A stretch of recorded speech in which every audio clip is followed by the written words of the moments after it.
কষ্ট হচ্ছে না রে? কি করব বল, আমি তো তোকে কষ্ট দিতে চাইনি। অনেকবার ঠান্ডা মাথায় তোকে বোঝানোর চেষ্টা করেছিলাম, কিন্তু তুই এত অবাধ্য কেন বলতো? আমার কোনো কথাই তুই শুনলি না।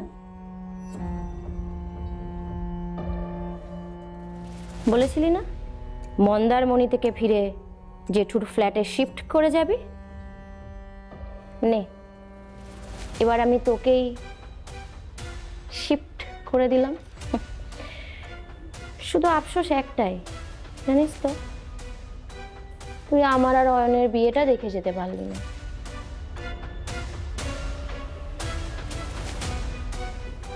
ভালো থাকিস।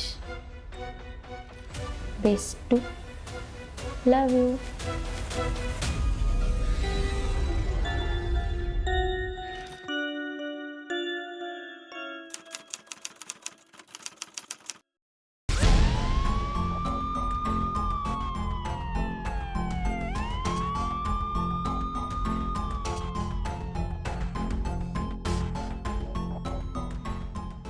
স্যার, আমি গণেশ, আমি আপনাদের ফোন করেছিলাম স্যার। ও, আপনি প্রথম দেখেন লাশটাকে? হ্যাঁ, কেসটা হচ্ছে স্যার, আমি রাত্রিবেলায় যখন এইটা দিয়ে যাচ্ছিলাম তখন দেখলাম যে একটা ওপর থেকে কিছু একটা আওয়াজ আসছিল, দুমদাম করে একটা ভাঙাচোরার মতো শব্দ হচ্ছিল। এবার তখন আমি ছিলাম, বিশুদা ছিল, সব পাড়ায় আমরা এখানেই খেলি। এবার এই রাস্তায় আপনি স্পটে যেতে পারবেন না, গাড়ি ঢুকবে না, সরু রাস্তা। ওইখানে একটা পোড়ো বাড়ি আছে, ওই পোড়ো বাড়িটা থেকে আমরা দুমদাম আওয়াজ পেয়েছিলাম। এবার তারপর আমরা সকালে গিয়ে দেখলাম ওখানে একজন খুন হয়েছে, মেয়ে। রাত্রে যখন ওখানে দুমদাম আওয়াজ পাচ্ছিলেন, ওখানে আর কাউকে দেখেছিলেন? ওই বিশুদা বলছিল আমাকে ওই পোড়ো বাড়ির নিচটায়, ওটা তো দোতলা, ওইখানে একটা হুডি পরা লোককে যাতায়াত করতে দেখেছে। তাও কটা হবে, 11টা সাড়ে 11টা না, ওই টাইমে। বেশ, চলুন চলুন তাহলে আসুন। এই আয় তোরা। মুর্শিদাবাদের বেলডাঙ্গা অঞ্চলে সকাল হতে না হতেই ফোন আসে পুলিশ থানায়। ফোন করেন স্থানীয় একজন পৌর, নাম গণেশ। তিনি জানান সেখানে পড়ে আছে এক অল্প বয়স্কা মেয়ের মৃতদেহ, তার পেট জুড়ে ছুরির আঘাতের চিহ্ন। পুলিশ এলাকায় গিয়ে মার্ডার স্পট সরজমিনে তদন্ত করে, তারপর লাশটাকে পাঠানো হয় পোস্টমর্টেমে। কিছুক্ষণের মধ্যে ফরেন্সিক টিমও চলে আসে সেখানে। তারপর একটু খোঁজ খবর করতে আমরা জানতে পারি মেয়েটির পরিচয়। স্যার, আজ সকালে যে মেয়েটির লাশ পাওয়া গেছে, মেয়েটির নাম সাইনা সাহা। মেয়েটি বেলডাঙ্গার করাতিপাড়ার বাসিন্দা। মেয়েটির বাবা নেই, মা দাদা আছে ফ্যামিলিতে। মায়ের নাম সুচেতনা সাহা আর দাদা অয়ন সাহা। ওনাদের খবর দিয়েছো? হ্যাঁ স্যার, ওনারা ইতিমধ্যে থানায় এসেও গেছে। বেশ, ওনাদের একবার ডাকো, আমি কথা বলবো। Okay sir. আপনারা আসুন, স্যার আপনাদের ডাকছেন।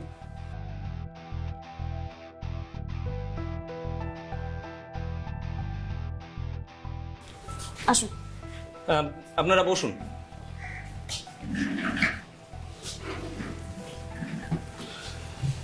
নমস্কার স্যার। নমস্কার। আমি অয়ন, সাইনার দাদা, আর উনি আমার মা সুচেতনা সাহা। আপনার বোনের সঙ্গে যা ঘটেছে তা কেন ঘটেছে আপনারা জানেন? না স্যার, তবে ইদানিং ওর চালচলন যেদিকে যাচ্ছিল তাতে আমরা এরকমই সাংঘাতিক কিছু আন্দাজ করেছিলাম।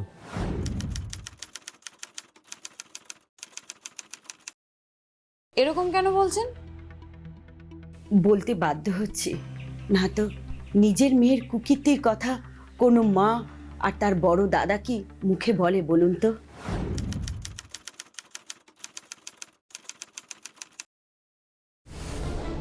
ইদানিং ও এতটাই অবাধ্য হয়ে গেছিল স্যার, যে কোনো কথাই আমাদের দুজনের শুনতো না। আপনার মেয়ে অত রাত্রে ওইরকম একটা নিস্তব্ধ এলাকার বাড়িতে কেন গিয়েছিল? জানি না স্যার, তবে ও কাল বিকেলেই আমাদের বাড়ি ছেড়ে কলকাতায় চলে যাচ্ছিল। হ্যাঁ, ওর সঙ্গে লাগেজ আমরা পেয়েছি। আপনার মেয়ের কলকাতায় কোনো চেনা পরিচিতি ছিল কি? ও ওখানেই স্যার পড়াশুনো করত, সব কিছু স্যার ভালোই চলছিল, কিন্তু গত 3-4 মাস ধরে ওর সব কিছুই কেমন একটা যেন বদল ঘটেছে। কি বদল ঘটেছিল সেটাই তো জানতে চাইছি, বলুন। বদল বলতে ও আসলে খুব উচ্ছৃঙ্খল হয়ে গিয়েছিল। মানে ওর হাতে দামি মোবাইল, পার্স ভর্তি টাকা, দামি দামি কসমেটিক্স, এছাড়া মানে এই সমস্ত টাকা কোথা থেকে আসতো সেটা ওকে জিজ্ঞেস করলে ও কোনো উত্তর দিত না। ওর কি কলকাতার কারোর সঙ্গে সম্পর্ক ছিল? সেটা আমি ঠিক বলতে পারবো না, তবে আমার হবু বৌমা আয়শা আর ও একই সঙ্গে একই কলেজে পড়তো। ওরা খুব ভালো বন্ধু ছিল স্যার। ও বললেও কিছু বলতে পারে স্যার। ইদানিং কিন্তু ওদের মধ্যে সম্পর্কটা একটু দূরত্ব তৈরি হয়েছিল। দূরত্ব কেন? আসলে আমার আর আয়েশার বিয়ের ব্যাপারটাও ঠিক মেনে নিতে পারেনি, কেন জানি না। আসলে ও আয়েশাকে আমার স্ত্রী হিসেবে ঠিক স্বীকার করতে পারছিল না।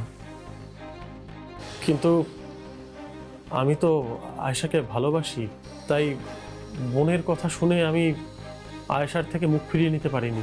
তাছাড়া স্যার, ও আয়েশা সম্পর্কে যা যা বলেছিল স্যার, আমরা যখন ওর সঙ্গে মেলামেশা করি ও কিন্তু তেমন নয় স্যার। অথচ ও যখন আমাদের বাড়িতে ওকে এনেছিল স্যার, তখন কিন্তু সব কিছুই ওর সম্পর্কে ভালো বলেছিল। আচ্ছা, এই আয়েশার পুরো নাম কি? কোথায় থাকেন? কলকাতাতেই। ওদের বেশ বড় ফ্যামিলি, বেশ ভালো অবস্থা। ওর পুরো নাম আয়েশা ঘোষাল। এই আয়েশা ঘোষালকে ওর হবু বৌদি হিসাবে মেনে না নেওয়ার পেছনে নিশ্চয়ই কোনো কারণ তো ছিল, সেগুলো কি আপনারা জানেন?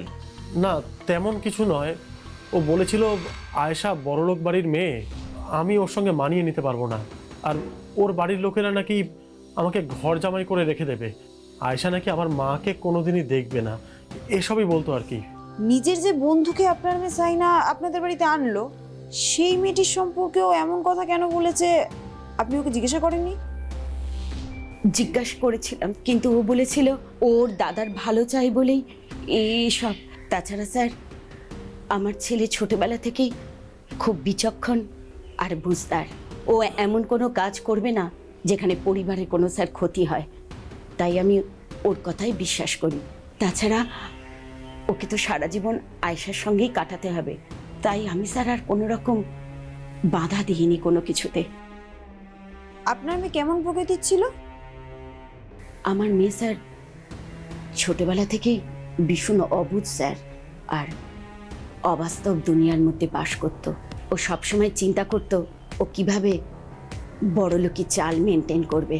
তার জন্যই স্যার রাতের বেলা বাড়ির বাইরে, হোস্টেলের বাইরে পার্টি করতো স্যার, আর উশৃঙ্খল জীবনযাপনও শুরু করে দিয়েছিল। এসব কথা